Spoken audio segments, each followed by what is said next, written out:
माला, मैं खेत पर जा रहा हूँ, फसल देख कर आता हूँ। इस बार मैंने खेत पर कई तरह की सब्जियां लगाई हैं। उम्मीद है कि फसल अच्छी होगी। ठीक है। अगर कुछ सब्जियां तैयार हो गई हो तो उन्हें घर ले आइएगा, घर में खाने के लिए कुछ भी नहीं है। सुरेश घर से बाहर जाने के लिए निकलता है, लेकिन बाहर बहुत ठंड पड़ रही थी। आसमान से बर्फ के बड़े बड़े टुकड़े गिर रहे थे। सुरेश के पास एक भी गर्म कपड़ा नहीं था। धोती कुर्ते में सुरेश ठंड के मारे कपकपाने लगा। वो फौरन झोपड़ी के अंदर आ गया। क्या हुआ, आप गए नहीं? बाहर बहुत ठंड है, बर्फ गिर रही है। इतनी ठंड में मेरे खेत पर जाने की हिम्मत ही नहीं हो रही है। पैरों में चप्पल नहीं है, जमीन पर पैर नहीं रखे जा रहे।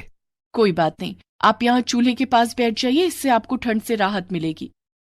सुरेश चूल्हे के पास आकर बैठ जाता है, लेकिन चूल्हा भी कब तक जलता।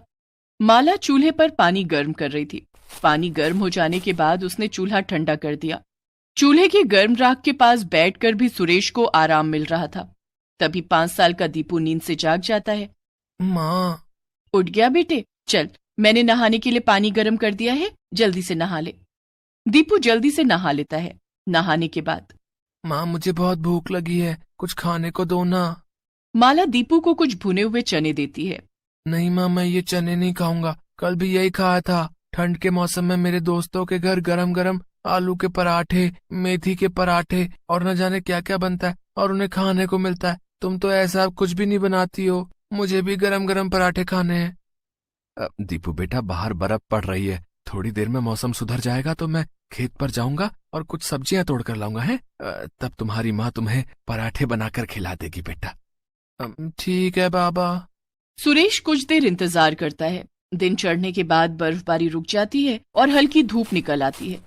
सुरेश अब अपने खेत पर जाता है, लेकिन वहां जाकर सुरेश हक्का बक्का रह जाता है।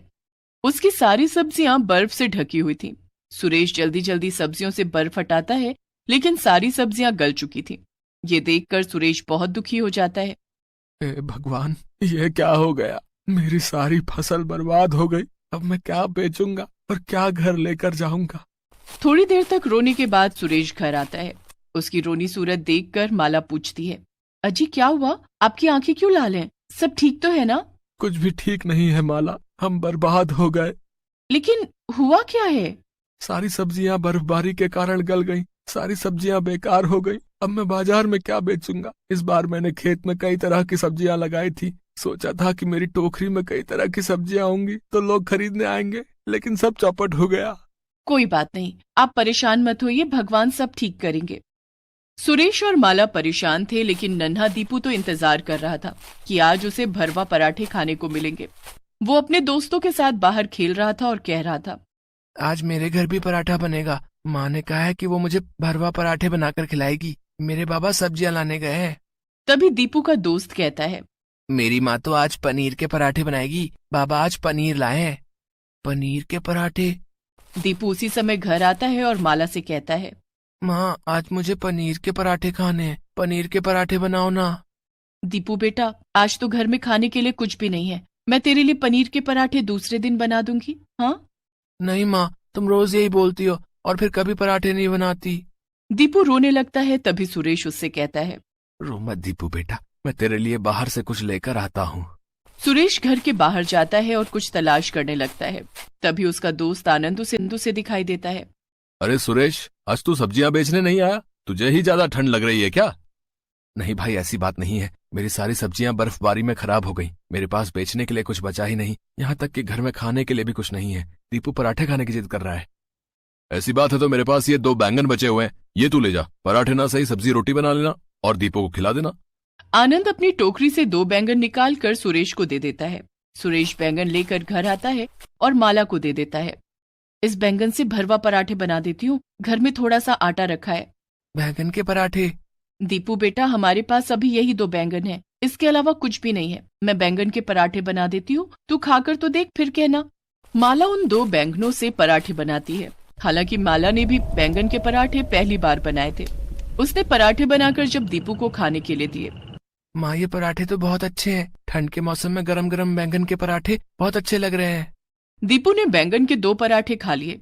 आटा सिर्फ इतना ही था कि बैंगन के सिर्फ 4 पराठे बन पाए थे, जिसमें से 2 पराठे दीपू ने खा लिए थे। माला ने एक बैंगन का पराठा सुरेश को दिया और एक पराठा खुद ले लिया। दोनों खाना शुरू करने ही वाले थे कि किसी ने कुंडी खटखटाई। इस समय कौन होगा? मैं देखता हूँ। सुरेश दरवाजा खोलता है तो बाहर एक साधु बाबा खड़े थे। बेटा, बाहर बहुत ठंड है, क्या मुझे थोड़ी देर अपने घर में रहने दोगे? सुबह होते ही मैं चला जाऊंगा। हाँ हाँ बाबा, आइए ना। बाबा घर के अंदर आ जाते हैं। बाबा, ये लीजिए, बैंगन का पराठा खा लीजिए। तुम्हारा कल्याण हो बेटी। बाबा बैंगन का पराठा खा लेते हैं। बैंगन के पराठे बहुत स्वादिष्ट बने हैं, एकदम करारे हैं। सुरेश अपना पराठा भी बाबा को दे देता है। बाबा, आप ये पराठा भी लीजिए। बाबा बैंगन का दूसरा पराठा भी खा लेते हैं। उनके चेहरे पर एक अजीब सी तृप्ति थी। शायद उन्हें बहुत भूख लगी थी। उस दिन भी माला और सुरेश को भूखा रहना पड़ता है, लेकिन घर आए अतिथि को संतुष्ट देखकर वो दोनों बहुत खुश थे। बाबा, मैं आपका बिस्तर लगा देता हूँ, आप आराम कर लीजिए। सुरेश बाबा के लिए बिस्तर लगा देता है और सभी लोग सो जाते हैं। दूसरे दिन। अच्छा बेटा, अब मैं चलता हूँ। बाबा, हमें माफ कर दीजिए, आज आपको खिलाने के लिए हमारे पास कुछ भी नहीं है। बेटी, माफी किस बात की? मैं तो तुम लोगों का आभारी हूँ। कल तुम दोनों ने खुद भोजन ना करके मुझे अपना भोजन करा दिया। तुम्हारे हाथ के बने बैंगन के पराठे मैं कभी नहीं भूलूंगा। तुम दोनों सदा सुखी रहोगे, ये मेरा आशीर्वाद है। आज से तुम्हारा भंडार हमेशा भरा रहेगा। इतना कहकर बाबा वहां से चले जाते हैं। माला, मैं खेत पर जाता हूँ, खेत साफ करके फिर से फसल लगानी होगी। मैं भी आपके साथ चलती हूँ। दोनों मिलकर काम करेंगे तो काम जल्दी हो जाएगा और फसल भी जल्दी तैयार होगी। माँ, बाबा, मैं भी आपके साथ चलूंगा। ठीक है दीपू बेटा, तू भी चल। पूरा परिवार खेत की तरफ चल देता है। तीनों खेत पहुंचकर देखते हैं कि उनके खेत में बैंगन ही बैंगन फले हुए थे। कल तक तो यहाँ सारी फसल खराब हो चुकी थी, फिर आज यहाँ ताजे ताजे बैंगन कहाँ से आ गए? कहीं ये चमत्कार उस बाबा के आशीर्वाद के कारण तो नहीं हुआ? तुम ठीक कह रही हो माला, ये सब उन बाबा के आशीर्वाद का फल है। अब मैं रोज बैंगन के पराठे खाऊंगा। माँ, तुम आज भी बैंगन के पराठे बनाओगी ना? हाँ दीपू बेटा। सुरेश और माला सारे बैंगन तोड़ लेते हैं। तभी एक चमत्कार और हुआ। वे दोनों जितने बैंगन तोड़ते, पौधों में उतने बैंगन फिर से उगाते। माला, ये तो कभी ना खत्म होने वाले बैंगन हैं। कुछ बैंगन तू साड़ी के आंचल में रखकर घर ले जा है। आज भी बैंगन के पराठे बना लेना, बाकी बैंगन मैं बाजार में बेच कर आता हूँ। ठीक है। माला कुछ बैंगन लेकर दीपू के साथ घर आ जाती है। बाकी बैंगनों को टोकरी में लेकर सुरेश बाजार जाता है और उन्हें बेच देता है। घर आते समय वो आटा खरीद लेता है। उस दिन माला ढेर सारे बैंगन के पराठे बनाती है और तीनों भरपेट बैंगन के पराठे खाते हैं। बैंगन के पराठे की खुशबू से पड़ोसी भी सुरेश के घर खींचे चले आते हैं।